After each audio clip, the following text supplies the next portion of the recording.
Oui, Olivier Faure qui est en grande partie d'accord avec tout ce qu'on vient d'entendre. Bonjour à vous, Olivier Faure. Bonjour, Elisabeth Arséchou. Numéro 1 du Parti Socialiste, votre candidate est mal partie dans cette présidentielle, on va y venir, mais si vous me permettez, il y a plus grave.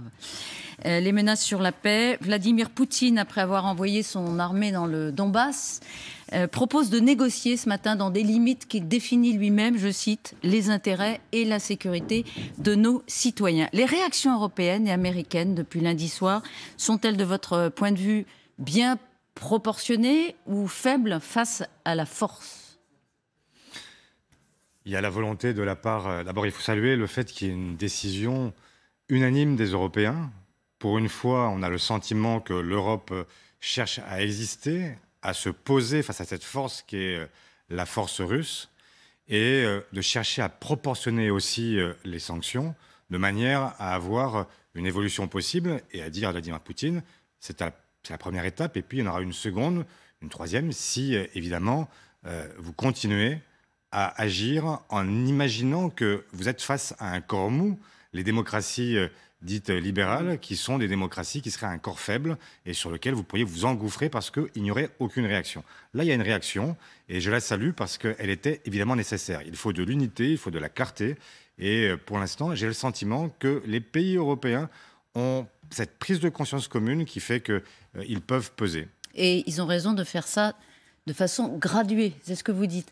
Par ailleurs, corps mou, corps faible, faut-il prendre en compte la demande de Vladimir Poutine de sécurité en neutralisant l'Ukraine?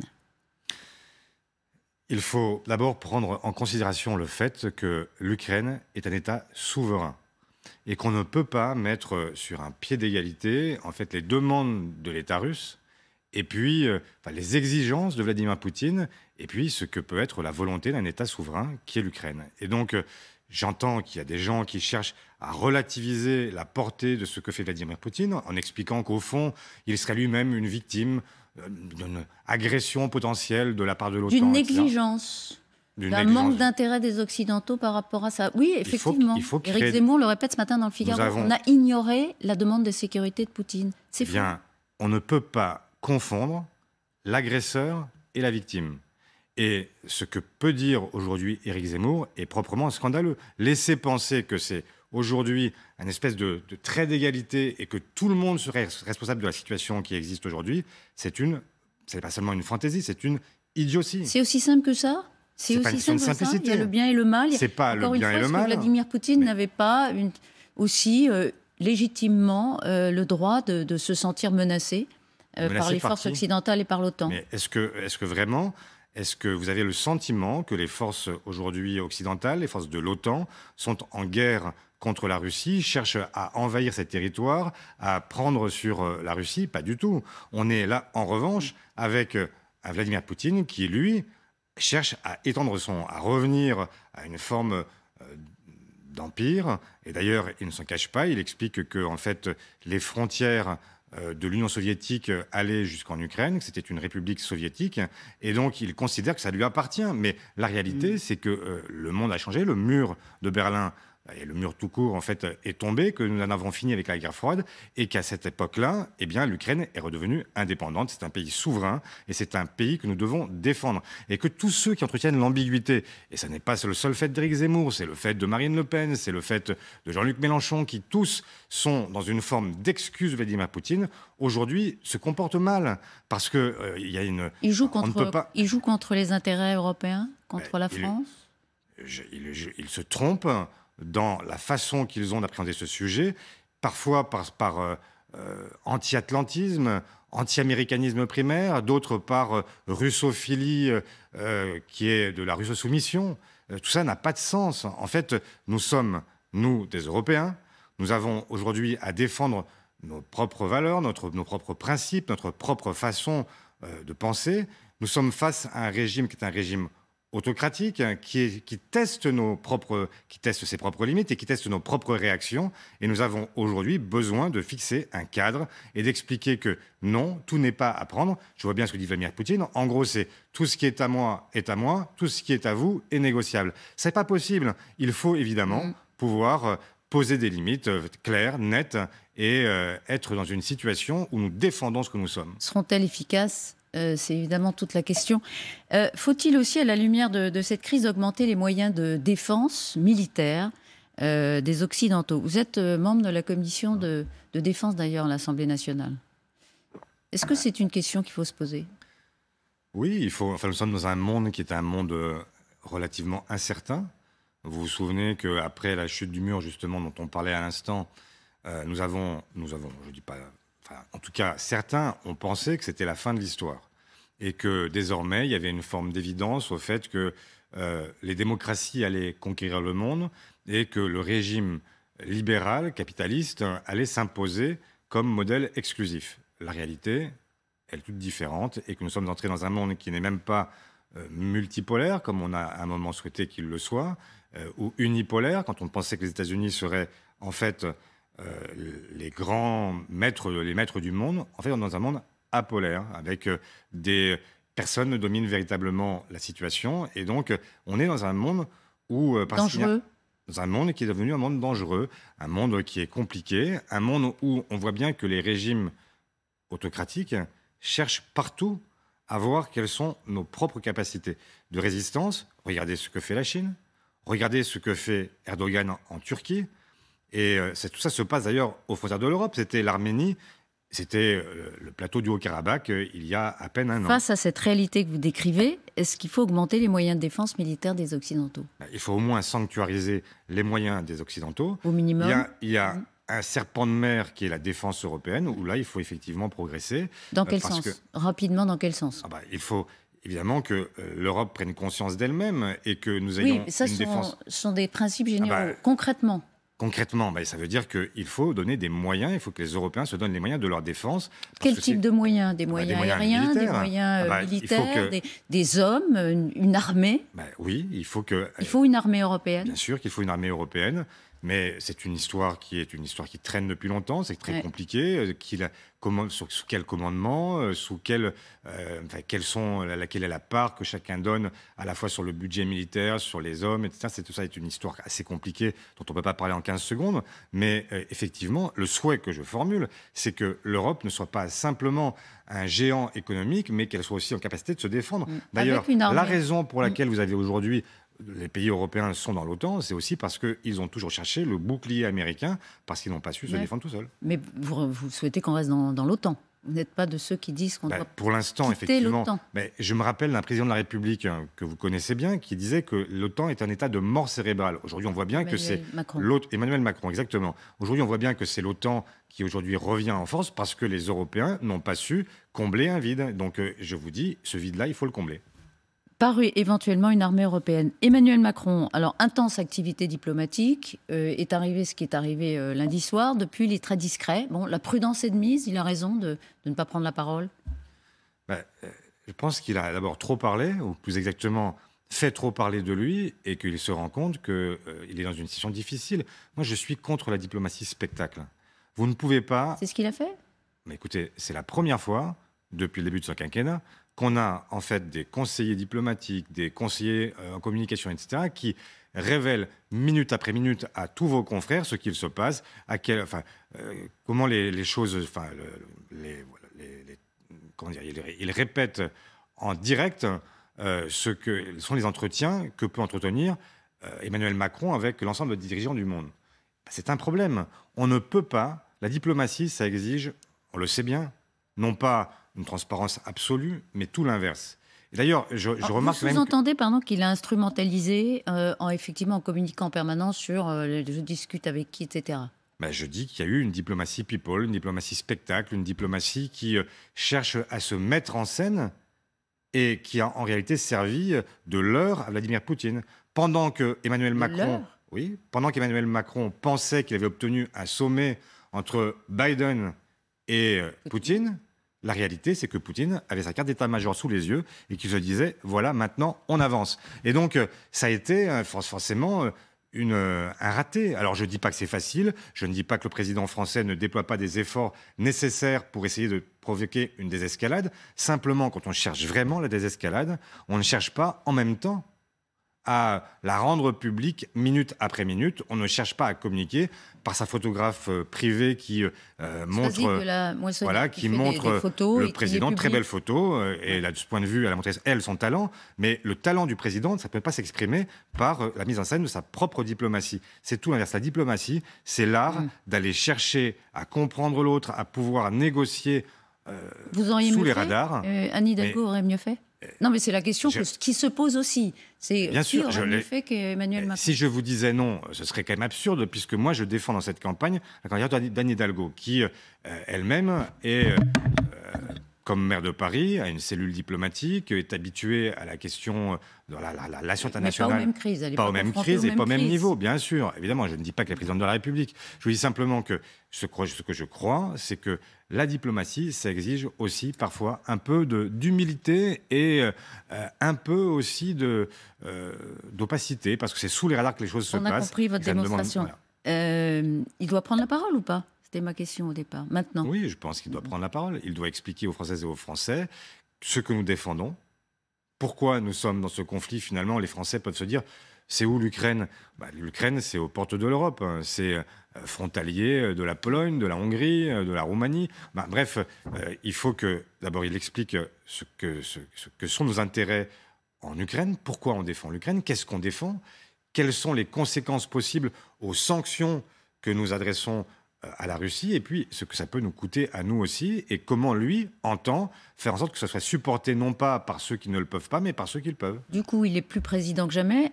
C'est logique qu'il retarde sa déclaration de candidature dans ce contexte. Ce qui n'est pas logique, en réalité, Elisabeth Martichoux, si on reprend le film, c'est d'avoir accepté d'être président de l'Union européenne dans un semestre où il était candidat à l'élection présidentielle. Oui, alors ça, d'accord. Mais maintenant, ça change tout. C'est-à-dire qu'on aurait dû avoir un président comme d'autres avant lui, dans d'autres pays, qui ont renoncé provisoirement. C'est-à-dire qu'ils décalaient en fait de 6 mois leur présidence pour pouvoir se consacrer pleinement ou à la campagne ou... Au point où on en est. Aujourd'hui, au point où on en est. Il n'a effectivement pas renoncé à cette présidence. C'est factuel.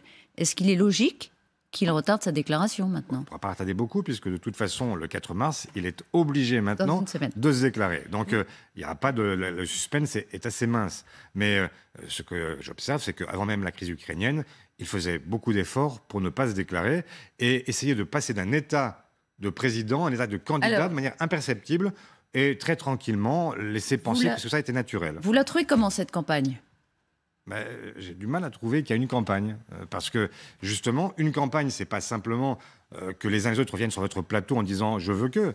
Une campagne, c'est la possibilité d'opposer des projets les uns aux autres, de faire en sorte que chacun comprenne ce qui différencie, ce qui distingue les uns des autres. Alors, or, ça n'a tous pas les pu autres exister. candidats peuvent le faire. La vôtre aussi, votre candidate, Anne Hidalgo, c'est un chemin de croix. Hein.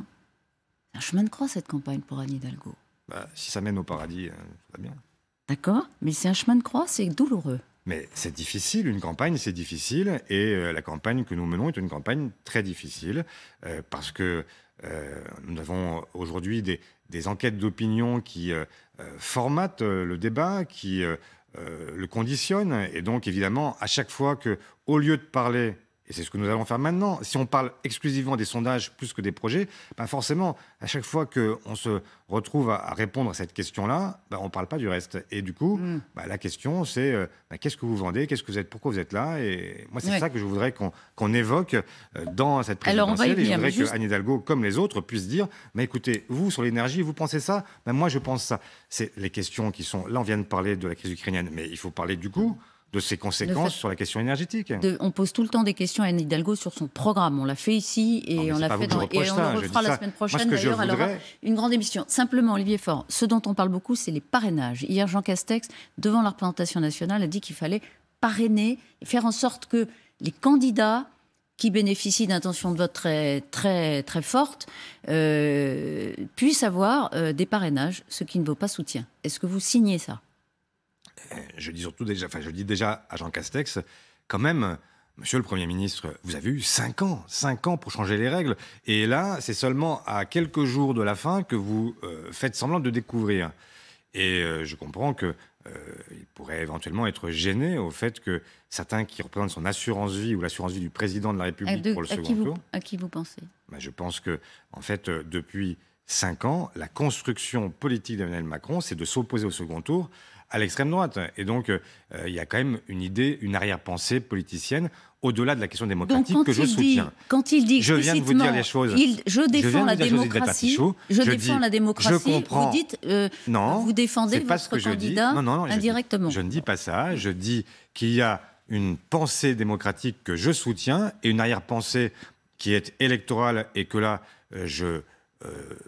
c'est plus qu'un soupçon, c'est que je dénonce, parce que depuis 5 ans, ils avaient l'occasion de changer les règles et qu'ils ne l'ont pas fait. Alors, c'est un système, effectivement, en tout cas malade en ce moment, qui met en difficulté des candidats. Anne Hidalgo, justement, à propos d'Éric Zemmour qui galère, dit que, je cite, que, au nom de la démocratie, alors qu'il tient des propos contraires à la démocratie, on vient de chercher des formules pour lui donner des parrainages, mais de qui se moque-t-on ? Elle ne veut pas qu'il soit aidé. Est-ce que c'est votre avis ?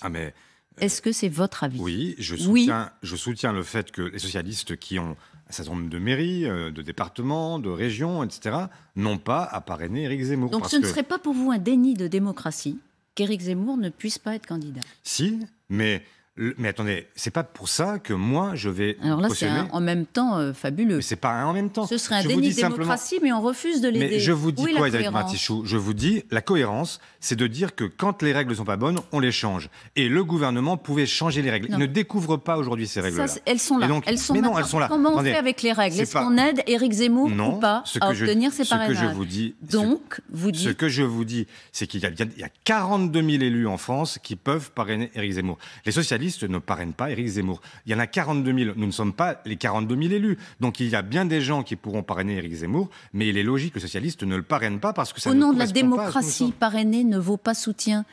David Lisnard, il soutient Jean-Luc Mélenchon. Oui, il y a des socialistes. Il y a de très nombreux socialistes qui soutiennent, par exemple, Jean-Luc Mélenchon, enfin, qu'ils parrainent Jean-Luc Mélenchon. C'est pas la même chose, Jean-Luc Mélenchon. Jean-Luc Mélenchon n'est pas Éric Zemmour. Les socialistes peuvent parrainer Marine Le Pen. Mais je ne pense pas que nous puissions parrainer quelqu'un d'extrême droite. Et encore une fois, je le répète, il y a 42 000 élus qui peuvent le faire. Nous avons, 2 000 élus qui ont parrainé Anne Hidalgo. Il en reste 40 000. Donc, ne nous demandez pas à nous de parrainer l'extrême droite. Nous ne le ferons pas. On se lave les mains. Mais il peut être candidat. Ce que je dis, c'est que franchement, et là, il ne faut pas nous faire porter cette responsabilité que nous n'avons pas. Pas une responsabilité, non, pas la question. C'est que ça fait 5 ans que le gouvernement dit qu'il veut rendre transparentes les règles, qu'il veut changer les règles du jeu, etc., et qu'il ne le fait pas. Et à quelques jours de l'échéance, les voilà qui s'en inquiètent. Je trouve ça un peu grossier. De quoi le PS est-il le nom ? Alors, on ouvre un chapitre qui pourrait durer des heures, on a 2 minutes. Oui, réinvitez-moi demain, je reviendrai. Non, mais Anne Hidalgo, encore une fois, sera l'invitée de Mission Convaincre la semaine prochaine. Elle aura un long temps pour expliquer, et on l'a déjà reçu ici. Mais si vous deviez convaincre un électeur de voter Anne Hidalgo, pourquoi voter Anne Hidalgo aujourd'hui ? Mais tout simplement, ce que je porte avec Anne Hidalgo, ce que nous portons tous ensemble, c'est l'idée d'une république écologique, sociale et démocratique. Oui. Et je pourrais même y rajouter féministe. Ça définit chaque mot son sens. Une république, donc ça veut dire que nous sommes dans le camp républicain, que nous défendons une république laïque, universaliste. Écologique, ça veut dire que nous mettons au premier plan de nos priorités la transition énergétique, la transition écologique, la défense de la biodiversité. Sociale, parce que cette transition ne peut pas s'effectuer sans tenir compte du fait qu'aujourd'hui, ce poids de la transition ne peut pas être supporté par les catégories populaires, les classes moyennes, etc. Et que nous sommes dans un État qu'on a qualifié de providence dont nous sommes à l'origine, parce que ce sont les sociodémocrates européens, les travaillistes socialistes européens qui ont porté ce projet-là, et démocratique parce que notre démocratie est aujourd'hui à bout de souffle et que nous avons besoin de la rénover, de la faire évoluer, et c'est tout ça que je porte. Quand on vous dit, justement, la social-démocratie à la française, elle n'a pas été travaillée depuis des années, il n'y a pas eu de projet alternatif solide qui aujourd'hui puisse être proposé aux Français, il n'y a pas eu de boulot, c'est ce qu'on entend. C'est vous ? C'est votre responsabilité ? C'est de votre faute, Olivier Faure ? Mais d'abord, je dément complètement cette idée.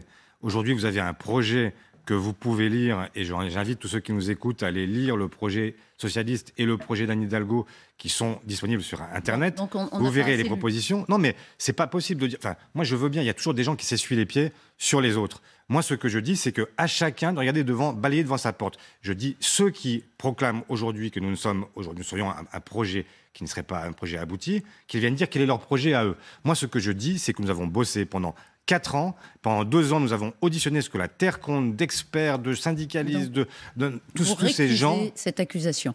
Ben, je la récuse, et non seulement je la récuse, mais j'en apporte la démonstration avec un projet qui est très construit et qui demain peut être appliqué et qui est applicable. Il faut le dire à François Hollande, interrogé hier sur son soutien à Anne Hidalgo. Elle est celle dont on ne dit pas le nom, manifestement. Il n'a pas pu le dire. Il n'a pas pu le dire. Eh ben, moi, je vous le dis ce matin, je soutiens Anne Hidalgo. Et François Hollande ne le fait pas. Explicitement, il ne soutient pas Anne Hidalgo. Eh ben, c'est un tort s'il ne le fait pas. Je ne sais pas ce qu'il dit et ce qu'il ne dit pas, mais en tout cas, ce que je ne suis pas venu à votre micro pour faire la propagande de tel ou tel, et donc il ne dit jamais qu'il la soutient explicitement. Peut-être que hier il parlait d'autre chose et qu'il ne voulait pas ce jour-là mêler la question électorale à la question internationale. Mais moi, ce que je vous dis très clairement, c'est que, évidemment, dans cette élection présidentielle, tous les socialistes soutiennent Anne Hidalgo. C'est vrai qu'on ne dit plus qu'il faut la débrancher. C'est déjà ça de pris sur l'ennemi, comme on dit. Maintenant, tout le monde a compris qu'elle irait jusqu'au bout. Merci beaucoup. Mais personne n'a jamais dit au Parti socialiste qu'il fallait la débrancher. Je l'ai lu souvent, mais personne ne l'a jamais dit. Merci beaucoup, Olivier, pour d'avoir été ce matin.